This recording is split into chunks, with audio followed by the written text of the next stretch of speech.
Hi நண்பா, welcome to our channel love tips Tamil.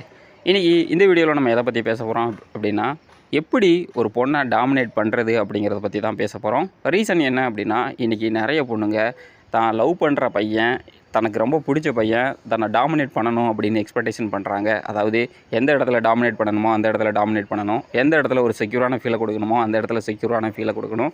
Same times எந்த இடத்துல எமோஷ்னலாக சப்போர்ட் பண்ணணுமோ அந்த இடத்துல எனக்கு எமோஷ்னலாக சப்போர்ட்டிவாக இருக்கணும் அப்படின்னு எக்ஸ்பெக்டேஷன் பண்ணுறாங்க. இங்கே பிரச்சனை என்ன அப்படின்னா, நிறைய பசங்களுக்கு டாமினேட் பண்ணுறதுக்கே வரல. ஏன் அப்படின்னா, அவங்க அந்த பொண்ணு என்ன சொன்னாலும் சரி ஓகே பண்ணிக்கலாம் அப்படின்னு சொல்லும் பொழுது, அந்த பொண்ணுக்கு கண்டிப்பாக அவங்க மேலே ஒரு போரிங் உருவாக ஸ்டார்ட் ஆக ஆரம்பிக்கும்.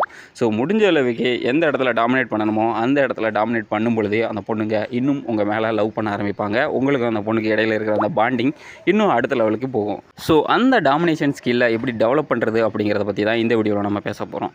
ஸோ வீடியோக்குள்ளே போகிறதுக்கு முன்னாடி சேனலுக்கு புதுசாக இருந்தால் மறக்காமல் சேனலை சப்ஸ்கிரைப் பண்ணி சப்போர்ட் பண்ணுங்கள். நம்ம சேனலோட நோக்கம் நெகட்டிவ் மைண்ட் செட்டில் இருக்கிற பசங்களை பாசிட்டிவ் மைண்ட் செட்டுக்கு மாற்றுறது மட்டும்தான். ஏன் ஒரு பொண்ணை உங்களால் டாமினேட் பண்ண முடியலை அப்படின்னா, ஒரே ஒரு ரீசன் மட்டும்தான் இருக்குது. Fear of losing. எங்கே அவள் என்னை விட்டுட்டு போயிடுவாளோ அப்படிங்கிற ஒரு பயம் மட்டும்தான் உங்களால் அந்த பொண்ணை டாமினேட் பண்ண முடியாமல் இருக்கும். ஸோ இதுக்கு நீங்கள் என்ன பண்ணணும் அப்படின்னா, அந்த பொண்ணை விட நீங்கள் ஹை வேல்யூவாக மாறணும்.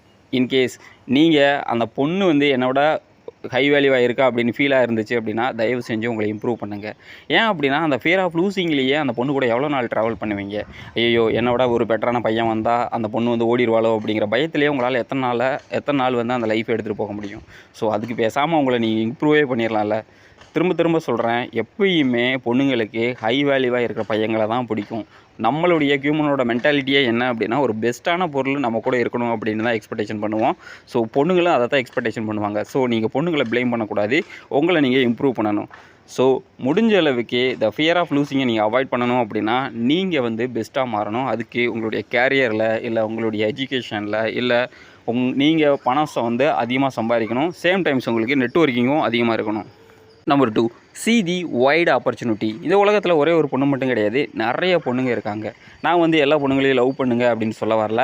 இன்கேஸ் உங்களுக்கு ஒரு ஆப்பர்ச்சுனிட்டி கிடைக்கிது ஒரு பொண்ணு கூட பேசுகிறதுக்கு அப்படின்னா, தயவு செஞ்சு அந்த ரிலேஷன்ஷிப்பை பில்டு பண்ணி, அதாவது லவ் பண்ணுங்கன்னு சொல்லலை, ஸோ முடிஞ்ச அளவுக்கு அந்த பொண்ணு கூட பேசுங்க. நிறைய பொண்ணுங்க கூட பேசுனீங்க அப்படின்னா மட்டும்தான் ஒரு பொண்ணை மினிமமாவது அண்டர்ஸ்டாண்ட் பண்ண முடியும்.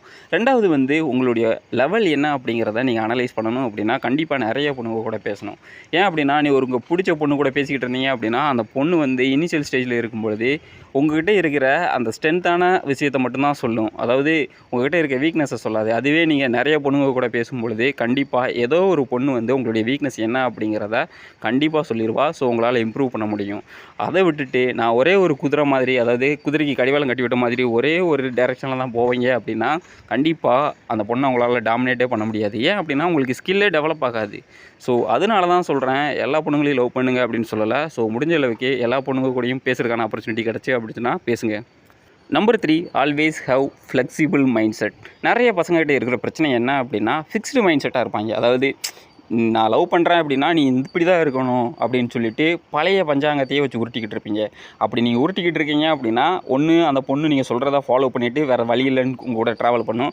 இல்லை அப்படின்னா நீங்கள் சொல்கிறதுக்கெல்லாம் தலையாடிட்டு அந்த பொண்ணு சீட் பண்ண ஆரம்பிக்கும். வேறு ஒரு பையன் கூட அந்த பொண்ணுக்கு பிடிச்ச மாதிரி பழக ஆரம்பிக்கும், பேச ஆரம்பிக்கும். ஸோ முடிஞ்ச அளவுக்கு இன்றைக்கி ட்ரெண்டிங்கில், அதாவது அந்த பொண்ணோட ரெக்யர்மெண்ட் என்ன, இந்த சொசைட்டி என்ன சொல்லுது அப்படிங்கிறத உங்களுடைய ரெக்யர்மெண்ட்டுக்கு ஏற்ற மாதிரி மாடிஃபை பண்ணி கொஞ்சம் ஃப்ளெக்சிபிள் மைண்ட் செட்டோட இருந்தீங்க அப்படின்னா, கண்டிப்பாக உங்களாலேயும் க்ரோத் ஆக முடியும். உங்களுடைய பார்ட்னர் அந்த பொண்ணுமே ஹாப்பி ஆயிடுவாங்க. ஸோ அப்படி இருக்கிறவங்க மட்டும்தான், அதாவது அப்படி இருக்கிற ஒரு பையன் மட்டும்தான் அந்த பொண்ணை டாமினேட் பண்ண முடியும். அந்த பொண்ணுமே சம்டைம்ஸ் டாமினேட் பண்ணாலும் உங்களால் ஈஸியாக என்ஜாய் பண்ண முடியும். அதாவது அந்த பொண்ணே உங்ககிட்ட நிறைய விஷயத்தை ஷேர் பண்ணுவாங்க. எனக்கு இதுதான்டா பிடிக்கும், எனக்கு இது பிடிக்காது, நீ இந்த டைமில் இப்படி தான் நடந்துக்கணும் அப்படின்னு சொல்லிட்டு அந்த பொண்ணே உங்களை கைட் பண்ணுவாங்க.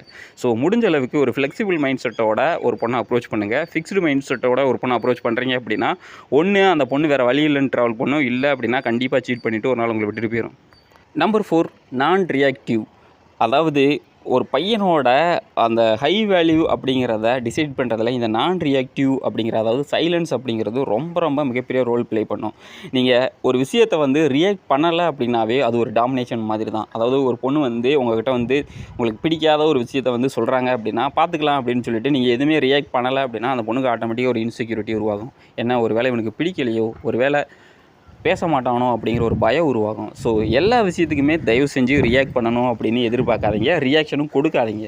சம் கேஸஸில் நீங்கள் ரியாக்ஷன் கொடுக்கல அப்படின்னா அதுவே ஒரு மிகப்பெரிய டாமினேஷனாக இருக்கும். அந்த அந்த சைலன்ஸ் இருக்குது தெரியுமா, அதுவே அந்த பொண்ணுக்கு நீங்கள் ஒரு மெசேஜை வந்து ஷேர் பண்ணுற மாதிரி தான். ஸோ முடிஞ்ச அளவுக்கு எல்லா விஷயத்திலையும் நீங்கள் மூக்கு நுழைக்காதீங்க. எல்லா விஷயத்துலையும் நீங்கள் இன்வால்வ் ஆகாதீங்க.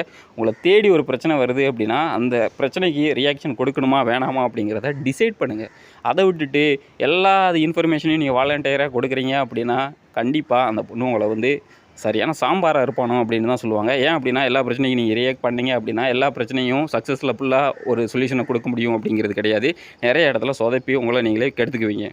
ஃபைனல் ஒன்று பார்த்தீங்க அப்படின்னா, focus on your goal or the purpose of your life. எப்பயுமே நீங்கள் ஒரு பொண்ணு கூட பேச ஆரம்பிக்கிறீங்க, பழக ஆரம்பிக்கிறீங்க அப்படின்னா அந்த பொண்ணு மட்டுமே உங்களுடைய லைஃப்பை மாற்றிக்கிறாதீங்க. அதை தாண்டி உனக்குன்னு சொல்லிட்டு ஒரு ஹாப்பினஸ் இருக்கணும், உனக்குன்னு சொல்லிட்டு ஒரு எய்ம் இருக்கணும். நான் வந்து அடுத்து ஒரு 5 இயர்ஸில் இங்கே இருப்பையா, இந்த வேலை பார்ப்பையா அப்படின்னு சொல்லிட்டு. அப்படி இருந்தால் மட்டும்தான் அந்த பொண்ணு உன்னை மதிப்பா. ரெண்டாவது, உன்னால் ஈஸியாக அந்த பொண்ணையும் டாமினேட் பண்ண முடியும். நீ சாம்பாராட்ட வேலைக்கே போகலை அப்படின்னா, அந்த பொண்ணு வேலைக்கு போச்சு அப்படின்னா கண்டிப்பாக ஃபினான்ஷியலாக அந்த பொண்ணு உன்னை டாமினேட் பண்ண தான் செய்யும். அந்த பொண்ணுக்கிட்ட போய் அம்மா தாயே அப்படின்னு சொல்லிட்டு நீ வந்து கேட்க தான் செய்வேன். அதாவது ரிலேஷன்ஷிப்புக்குள்ளே இதெல்லாம் பார்க்கக்கூடாது ப்ரோ அப்படின்னு நிறைய பேர் உருட்டுவாங்க. அவங்கெல்லாம் செவ்வில் சேர்த்து அறவிடு. பணம் அப்படிங்கிறது மிகப்பெரிய பவர்ஃபுல்லான ஒரு வெப்பன். நீங்கள் அந்த பொண்ணுக்கிட்ட கேட்கும் பொழுது ரொம்ப கூனி குறுகி தான் கேட்பீங்க. ஃபஸ்ட்டு வாட்டி கேட்கும் பொழுதே நம்ம பொண்டாட்டி தானே அப்படிங்கிற ஒரு இதில் கேட்டுருவீங்க. ஆனால் கொஞ்சம் பணம் வர ஆரம்பிச்சிச்சு அப்படின்னா கண்டிப்பாக மனுஷங்க மாற தான் செய்வாங்க. அது பையனாக இருக்கலாம், பொண்ணாக இருக்கலாம். ஸோ அந்த டைமில் ஒரு கோவத்தில் வந்து ஏதோ ஒரு வார்த்தையை விட்டுட்டாங்க அப்படின்னா நீங்கள் செத்து தான் போகணும். சரிங்களா? ஸோ முடிஞ்ச அளவுக்கு ஃபினான்ஷியலாக ஸ்ட்ராங்காக ட்ரை பண்ணுங்கள். சேம் டைம்ஸ் ஒரு மென்னுக்கு என்ன குவாலிட்டி வேணும் அப்படிங்கிறத நீங்கள் இம்ப்ரூவ் பண்ணுங்கள். ஸோ அதுக்கு வந்து உங்களுடைய லைஃபோட பர்பஸ் என்ன அப்படிங்கிறத கண்டுபிடிச்சி அதுக்கு நீங்கள் ஒர்க் அவுட் பண்ணணும். அதை விட்டுட்டு அந்த பொண்ணுக்காக மட்டும் ஒர்க் அவுட் பண்ணிக்கிட்டு இருக்கீங்க அப்படின்னா கண்டிப்பாக அந்த பொண்ணு இம்ப்ரூவ் ஆகிட்டு உங்களை தூக்கி தூர போட்டு போயிட்டே இருக்கும். ஏன் டாமினேஷன் ஸ்கில் இம்பார்ட்டன்ட் அப்படின்னா, இன்றைக்கி இருக்கிற பொண்ணுங்க எக்ஸ்பெக்டேஷன் பண்ணுறாங்க. என் புருஷன் வந்து இந்த இடத்துல நான் தப்பு பண்ணுறேன் அப்படின்னா எனக்கு கன்னத்தில் பலார்னு அடித்து என்னை திருத்தணும் அப்படின்னு எக்ஸ்பெக்டேஷன் பண்ணுறாங்க. ஸோ அதுக்காக நீங்கள் ஃபிசிக்கலாக அப்யூஸ் பண்ணக்கூடாது. ஒரு சின்ன அறை தான், அது வந்து செல்லமாகவும் இருக்கணும், சேம் டைம்ஸ் அறையாகவும் இருக்கணும். அந்த மாதிரியான ஒரு ஃபீலை வந்து அவங்க விரும்புகிறாங்க, அவங்க லவ் பண்ணுறாங்க. ஸோ அதை நீங்கள் கொடுக்கணும். அதை விட்டுட்டு நான் வந்து அந்த பொண்ணை வந்து பூ மாதிரி பாதுகாப்பேன் அப்படின்னா அந்த பொண்ணு ஒன்று சாம்பாராவோ இல்லை நைஸ் கையாவோ இல்லை சிம்பாக தான் பார்க்கும். ஸோ அந்த பொண்ணுக்கு கண்டிப்பாக உன் மேலே போர் அடிக்க ஆரம்பிக்கும். ஸோ எவன் வந்து இந்த டாமினேஷன் ஸ்கில் பண்ணுறானோ அவனை வந்து அந்த பொண்ணு தேடி தான் போகும். இந்த இடத்துல வந்துட்டு அந்த பொண்ணு சீட் பண்ணுறா அப்படிலாம் சொல்ல முடியாது. ஏன் அப்படின்னா உனக்கு ஒரு ரெக்யர்மெண்ட் இருக்கும்பொழுது நீ தேடி போகிற தெரியுமா, அதே மாதிரி தான். ஸோ உன்னுடைய ஸ்கில்லை நீங்கள் இம்ப்ரூவ் பண்ணுறீங்க அப்படின்னா கண்டிப்பாக எந்த ஒரு பொண்ணும் எந்த ஒரு பையனுமே கூட இருக்க தான் செய்வாங்க. ஸோ முடிஞ்ச அளவுக்கு அடுத்தவங்களை ப்ளேம் பண்ணுறதை விட்டுட்டு கையை வந்து ஆப்போசிட்டில் காட்டுறதுக்கு பதிலாக உங்கள் சைடு முதல்ல கையை திருப்புங்க அவங்களுடைய வேறல. ஸோ பிரச்சனை ஏன்ட்ட தான் இருக்குது அப்படின்னா நான் அதுக்கான சொல்யூஷனை தேடி ஓடணும். அதை விட்டுட்டு என்னை சீட் பண்ணிட்டா அந்த பொண்ணுங்களே இப்படி தான் அப்படின்னு சொல்லிட்டு ஃபிக்ஸ்டு மைண்ட் செட்டோட சுற்றாதீங்க. முடிஞ்ச அளவுக்கு அதாவது நீங்கள் உங்களை இம்ப்ரூவ் பண்ணிக்கிட்டு இருக்கீங்க அப்படின்னா கண்டிப்பாக அந்த ஒரு பொண்ணை மட்டும் கிடையாது, இந்த சொசைட்டியே உங்களால் டாமினேட் பண்ண முடியும். இன்கேஸ் உங்கள்கிட்ட பவர் வந்துச்சு அப்படின்னா நீங்கள் சொல்கிறத கண்டிப்பாக ஒரு 10 பேர் கேட்க தான் செய்வான். நீங்கள் ஈஸியாக ஒரு இடத்துல போய் ஒரு பர்டிகுலர் பீப்புள்ஸை வந்து இன்ஃப்ளூயன்ஸ் பண்ணலாம். ஸோ பவர், மணி, உங்களுடைய செல்ஃப் இம்ப்ரூவ்மெண்ட்ஸ், உங்களுடைய ஒரு மென்னுக்கு தேவையான குவாலிட்டி உங்கள்கிட்ட இருக்குது அப்படின்னா கண்டிப்பாக உங்களால் டாமினேட் பண்ண முடியும். தேங்க்யூ ஃபார் வாட்சிங்.